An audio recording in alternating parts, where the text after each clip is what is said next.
2부 새벽기도에 오신 여러분들을 환영합니다. 우리 찬송가 484장입니다. 484장 함께 찬양하시겠습니다.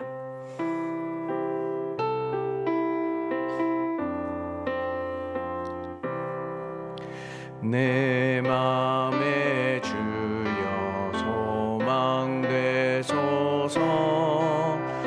주 없이 모든 일 헛되어라.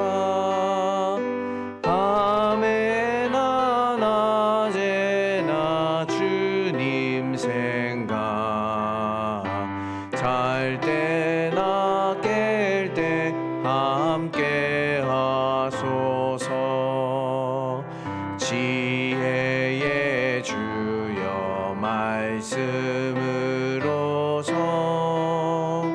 언제나 내 안에 계십소서.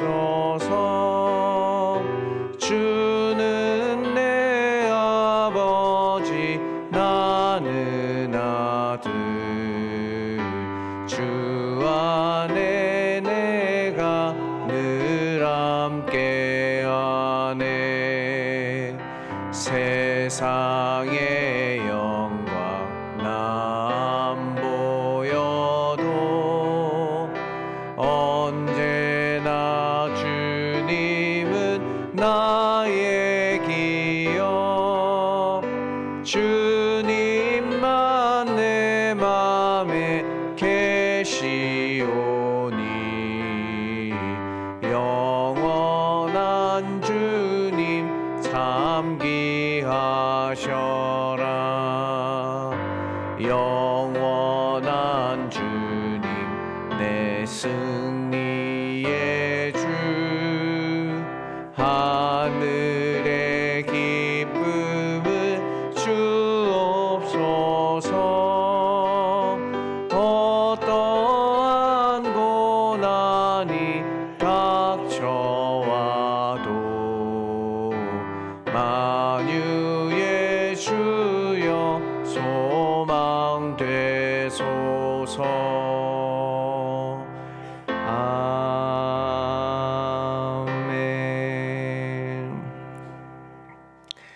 오늘 말씀 로마서 8장 12절에서 17절 말씀까지입니다.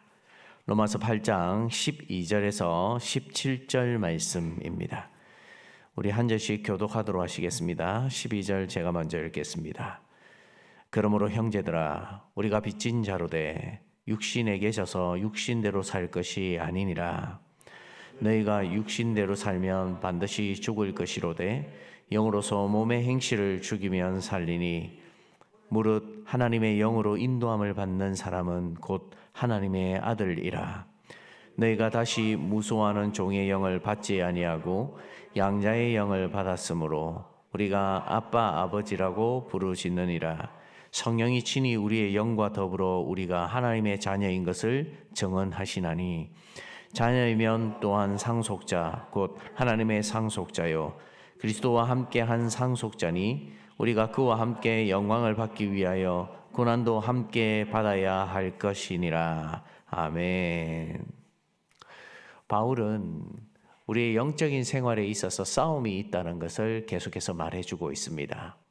사실 로마서에는 육과 영의 이분론적 사고로 이제 우리에게 소개하는 것 같지만, 육은 악하고 영은 선하다, 이런 게 아닙니다. 하나님이 다 우리를 선하게 지으셨지만 우리의 육에 죄가 틈타서 율법으로 우리가 온전한 기능을 잃어버리게 되고, 이 싸움이 영과 육의 싸움으로 보이기 때문에 사도 바울이 이걸 깨닫고 우리에게 설명해 주고 있는 겁니다. 여러분, 우리가 아침에 일어나서 이곳에 오기까지 가만히 생각을 한번 더듬어 보십시오. 우리 안에 선함만 있었습니까? 우리 안에 잊지 말아야 할 것들이 자꾸 솟아오릅니다. 그래서 우리는 어쩔 수 없이 이 두 개의 싸움을 가지고 살 수밖에 없습니다. 근데 오늘 12절 말씀에 이렇게 이야기하고 있습니다. 그러므로 형제들아, 우리가 빚진 자로 돼 육신에 계셔서 육신대로 살 것이 아니니라. 여러분, 육신에 지지 말라라고 이야기하면서 빚진 자의 개념을 이야기합니다. 이 빚진 자 원어로 찾아보면요. 채무를 가진 자, 의무를 다해야 하는 자, 죄를 지은 자입니다. 여러분 오늘 이 로마서에서 빚진 자의 개념을 우리에게 잘 이야기해 주듯이 우리는 죄의 빚을 지고 있습니다. 우리 예수님께서 우리를 위해서 이 빚을 다 갚아주셨죠. 그러면서 이제는 육신대로 살지 않고 소욕대로 살지 않고 이 싸움에서 이길 수 있도록 만들어 주신 겁니다. 사도 바울이 이 삶을 누구보다도 잘 알고 있었어요. 그는 이 싸움을 최선을 다해서 싸운다고 생각하며 살았습니다. 그런데 정작 알고 보니까 그가 그리스도를 대적하는 자로 살았거든요. 그리고 난 다음에 그가 깨달은 이후에 그가 얼마나 조심하며 살았는지 모릅니다. 여러분 그냥 말과 혀로만 이 싸움 하십시오, 승리해야 됩니다, 이렇게 말하는 것과 싸움을 직접 경험하고 이 싸움이 얼마나 치열한지를 아는 자가 그 싸움에서 계속 감당해 나가며 우리에게 서신을 쓰는 자의 입장과 전혀 다르게 우리에게 이야기해 줍니다. 제가 최근에 고등부 사역자가 없어서 고등부 설교를 매주 들어갑니다. 그러면서 아이들에게 이제 다윗과 골리앗을 가지고 설명하거든요. 여러분 고등부 아이들보다 나이가 적은 소년의 나이에 다윗이 골리앗과 맞서 싸웁니다. 근데 이게 쉬운 일입니까? 어마어마하게 힘든 일이거든요. 다윗이 골리앗과 싸울 엄두를 냈던 이유가 뭡니까? 양을 지킬 때에 사자와 곰이 올 때 그 양의 새끼를 집어삼키면 가서 수염을 잡고 승리했다는 것을 사울에게 이야기해 줍니다. 그러면서 싸움을 나가거든요. 그리고 나서 칼도 가지고 가지 않습니다. 그 싸움에서 이기고 난 다음에 다윗이 어떻게 합니까? 다 골리앗의 칼을 빼어서 다 골리앗의 목을 베어버립니다. 그리고 나중에 이 골리앗을 목을 가지고 사울에게 오거든요. 여러분 이 골리앗이 40일간이나 아침 저녁으로 나와서 이스라엘 백성들을 무시하고 조롱하고 살아계신 하나님의 이름을 모욕했습니다. 여러분 40일 심리전을 펼친 겁니다. 사기를 완전히 꺾어난 겁니다. 근데 하나님이 다윗을 통해서 완전히 그걸 뒤집어 버리신 거죠. 그리고 나서 다윗이 손에 좀 끔찍하지만 오늘 아침에 손에 골리앗의 머리를 가지고 갑니다. 뭘 보여주는 겁니까? 너희가 두려워했던 그저 아무것도 아니라는 겁니다. 그걸 직접 보여주는 거거든요. 여러분 바울이 우리에게 이 서신을 통해 이야기해 주는 건 다윗처럼 자기가 직접 싸워본 겁니다. 그리고 승리해 본 겁니다.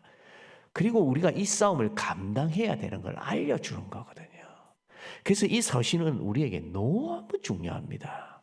만약 아무도 싸워보지 않았다면 이 말이 무슨 말인지, 이 서신이 어떤 내용을 품고 있는지 우리는 전혀 모릅니다. 우리는 빚진 자로 살아야 됩니다.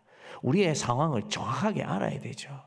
그래서 이걸 알 때에 우리가 그리스도의 은혜를 받고 아버지의 은혜를 받고 상속자로 살아갈 수 있다고 이야기합니다. 그러면서 오늘 말씀 13절에 8장을 시작하면서 생명의 법이 있다는 것을 알려주는데 그걸 요약점처럼 한 절로 다시 요약해 줍니다. 13절 한번 볼까요? 제가 읽어드리겠습니다. 너희가 육신으로 살면 반드시 죽을 것이로되 영으로서 몸의 행실을 죽이면 살리니 라고 이야기합니다.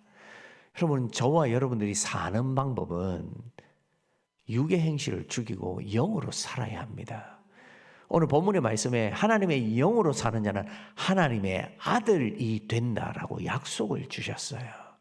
여러분 누구나 이 세상을 살아가면서 우리 욕심대로 살아갈 수밖에 없습니다. 이건 우리 안에 죄가 들어와 있기 때문입니다. 근데 자칫 잘못하면 우리 안에 있는 죄가 마치 우리 자신인 것처럼 착각해서 우리가 하나님으로부터 버림받은 자로 착각할 수 있어요.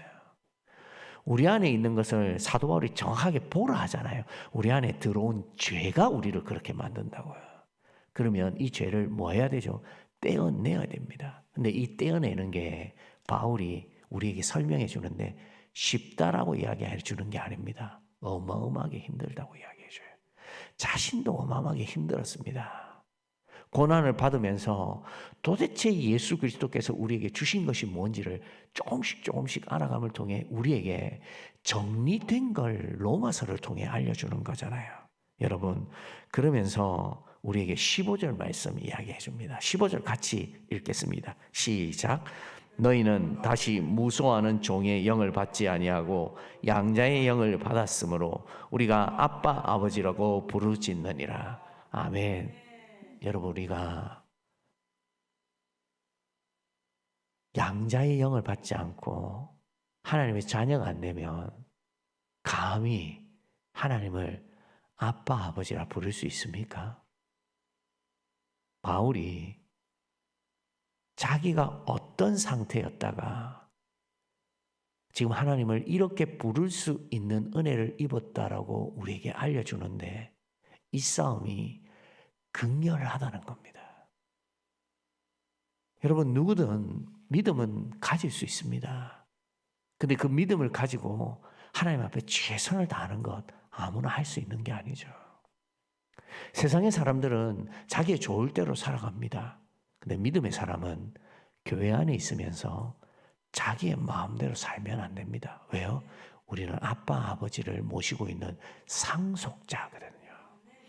여러분, 상속자는 합당한 자격을 갖춰야 됩니다. 우리가 오늘 이 새벽에 나와서 기도하는 이유가 뭡니까? 우리 안에는 선한 게 없다는 겁니다. 그래서 아빠 아버지를 부르짖는 우리가 그분의 영을 통해서 살아가야 하는데 바울의 심령으로 살아가야 한다는 겁니다. 근데 이게 너무 어렵거든요. 그러면서 16절 우리에게 이야기해 줍니다. 제가 읽어드리겠습니다. 성령이 친히 우리의 영과 더불어 우리가 하나님의 자녀인 것을 증언하시나니. 누가 돕는다는 겁니까? 성령 하나님이요, 직접 증언해 주시겠다는 겁니다. 여러분, 이거 이긴 싸움 아닙니까? 다윗이요, 골리앗을 죽인 이후에 다윗을 모델로 삼아서 거인이 나타날 때마다, 이스라엘을 위협할 때마다 장수들이 나와서 그 싸움에 맹렬하게 나섰어요. 이스라엘의 용사가 넘치도록 된 겁니다.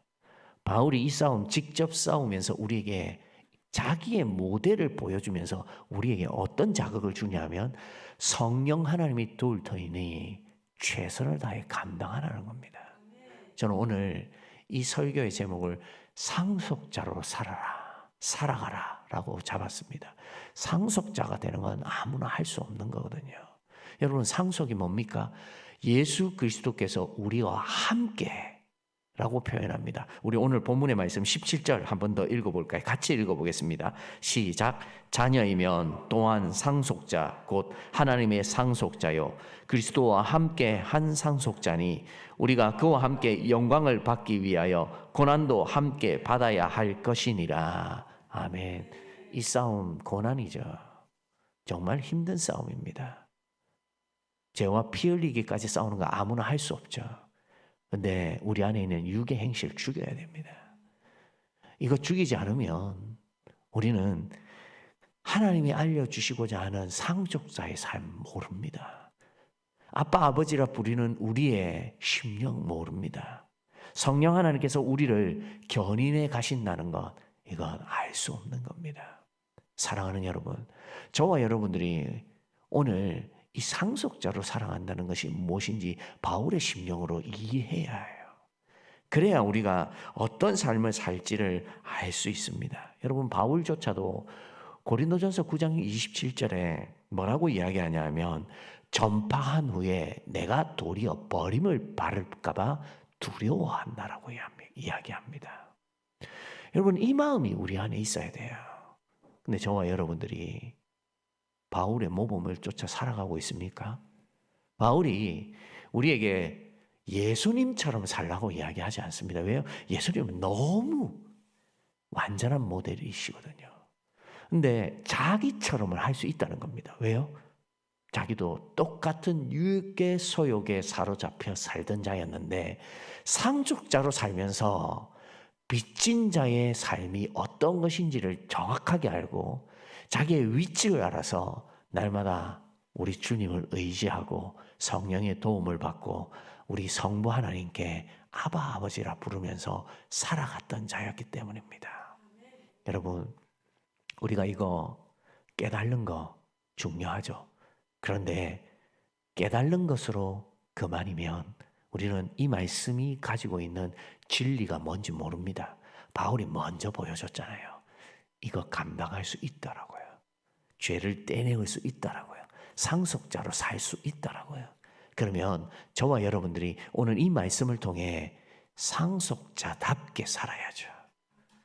왜 마음에 솟아오르는 육의 소욕대로 살아갑니까? 이거 우리가 경계하고 조심해야 합니다. 여러분, 우리가 종종 살아가면서 부모로서 부모이기 때문에 내가 이렇게 삽니다라는 말을 합니다. 그 말 안에 내가 부모답게 살아감으로 내 자녀에게 모범을 보여주기 위해 경계와 조심을 가지고 살아간다는 뜻도 포함되어 있습니다. 상속자로 살아간다는 것, 하나님의 상속자입니다.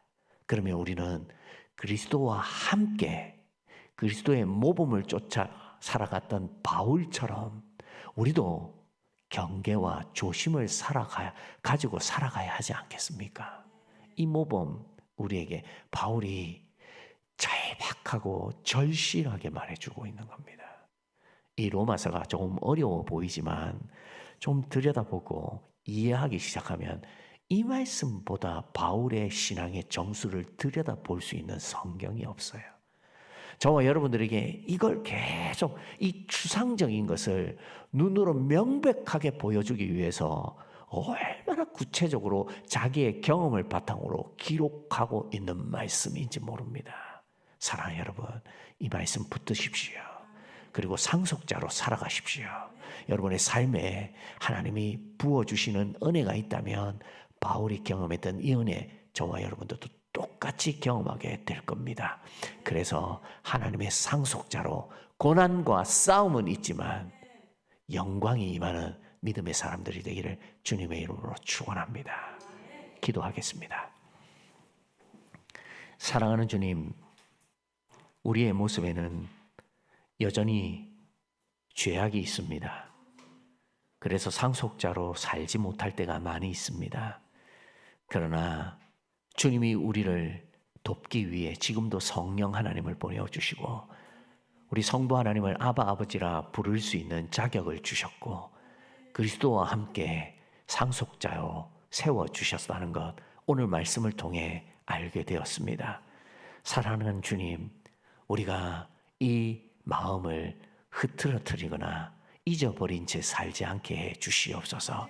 하나하나 바울이 어떤 심령으로 우리에게 이 복음을 전하고 있는지를 알게 해주셔서 우리도 우리의 삶 가운데 어떤 극렬한 싸움 속에 하나님의 우리의 삶을 도와주시는지를 알아갈 수 있는 믿음의 사람이 되게 하여 주시옵소서. 상속자로 살기 위해서는 우리가 거룩을 옷 입어야 합니다. 하나님, 우리 가음정교회 성도들 이 하나님과의 놀라운 은혜 관계 안에 들어가게 하여 주시고 우리가 먼저 빚진 자로 살아갈 때에 우리의 위치가 어디에서부터 정확하게 시작되어야 하는지 바울처럼 깨달는 은혜가 있게 하여 주시옵소서.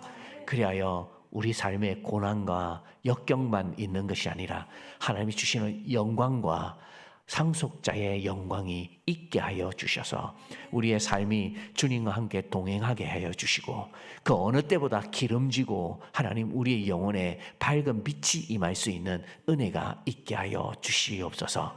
우리 가음정교회를 위해 기도합니다. 지금까지 인도해 주셔서 성장하고 부흥하게 해주셨는데 앞으로의 100년이 더 중요합니다. 장원 땅을 책임질 수 있는 교회로 세워지게 해주시고 건강한 교회가 되게 해주시고 영적으로 갈급해하고 어려운 이들이 이곳에 와서 쉼을 얻을 수 있는 믿음의 교회가 되게 하여 주시옵소서. 그리하여 새로운 리더십 가운데 함께 지어져 갈 수 있도록 도와주시고 건강한 교회로 우뚝 세워짐을 통하여 하나님 이 교회에 주신 은혜가 더 풍성해질 수 있도록 인도해 주시옵소서.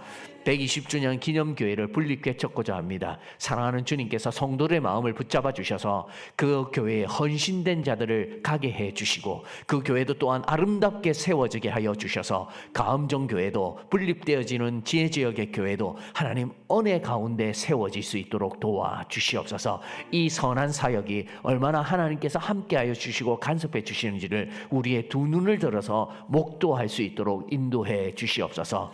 하나님, 우리 성도들 헐벗고 굶주린 자들이 있습니까?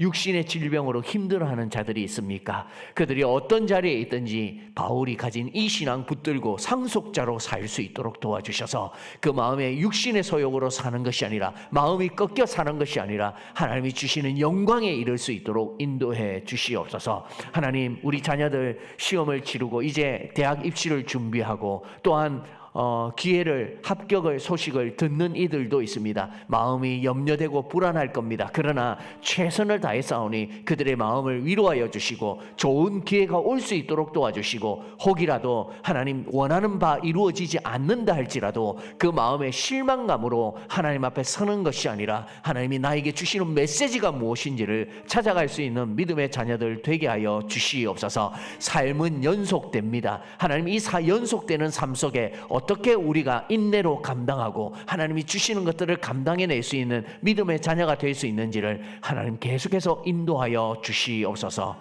사랑하는 주님, 세계 열방에 흩어져 있는 우리 선교사님들 기억하여 주셔서 복음을 전하게 될 때에 교회가 세워지고 동력자들을 얻는 귀한 은혜가 있게 하여 주시고 특별히 양곤 그레이스 신학교를 기억하여 주셔서 미얀마 땅을 복음화하는 데에 부족함이 없도록 도와주시고 자립화될 수 있도록 인도하여 주셔서 하나님 정치적으로 불안하고 하나님 헐벗은 자들이 많은 그 미얀마 땅에 복음이 세워지고 복음으로 부흥하고 성장할 수 있는 민족이 되게 하여 주시옵소서.